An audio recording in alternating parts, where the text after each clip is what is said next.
It's finally autumn here in southeast Queensland, and this is what I have going in the garden.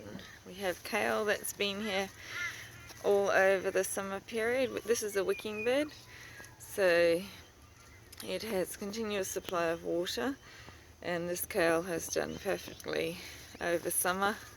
Managed to save it from the bugs a few times, and underneath we have some beautiful ginger growing. The first time I've succeeded growing ginger.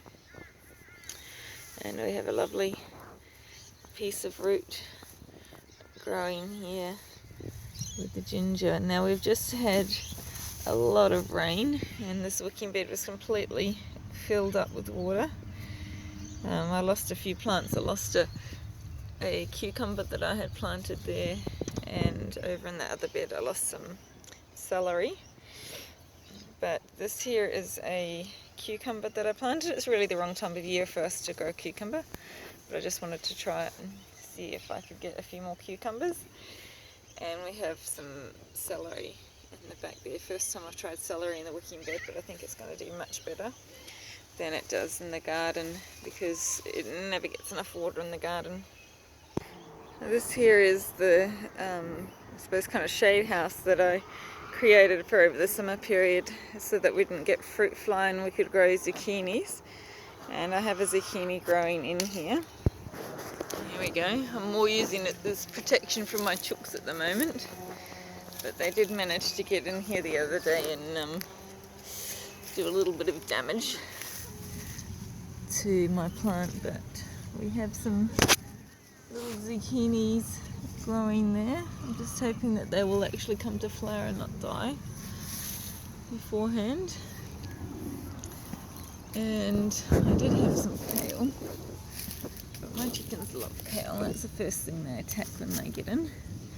And this here is a what was it? Not like a sorrel, but anyway, some salad greens.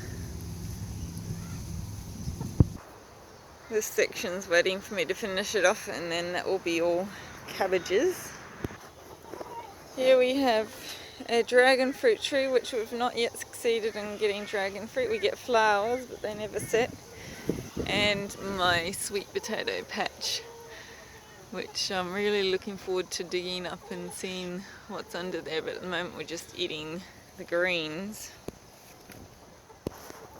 Buried here amongst all the grass, we have a red pawpaw, bisexual, which means that it has both male and female flowers on it. And we have some kale and also some self-sown tomato plants, which I'm going to dig up and put in our tomato patch. Here I have some very sad eggplants that need some desperate TLC. They almost died from lack of water. So I really need to cut them back and give them a chance to shoot fresh. And here in our other wicking bed we have a pretty sad looking capsicum that also nearly died from lack of water and also got mites. And it looks like from the amount of ant activity that it has aphids at the moment. So I might need to spray it with something for that. But here we have some more celery.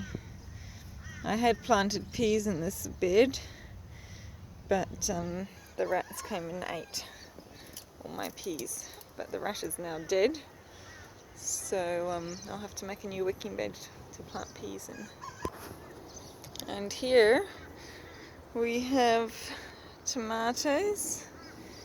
I'm just going to see how they go. This area has got nematodes. I was reading that if you use worm castings, that can help to get rid of nematodes. So I put worm castings down here, 2 buckets worth, or 1.5 buckets I think, and dug that in. So we'll just see how they go. Tomatoes is a real test because they always get nematodes. Over here we have some old eggplant that's still trying to grow. They're not getting very big ones anymore. Some corn just freshly planted over here. This here is going to be potatoes, I think. And over my patch of weeds, I'm going to do this, stick this in as mulch, green mulch, manure I should say. Going to dig that in as green manure, and then over here we have some cabbages and cauliflower. And then the rest of the garden is weeds that I desperately need to clean up.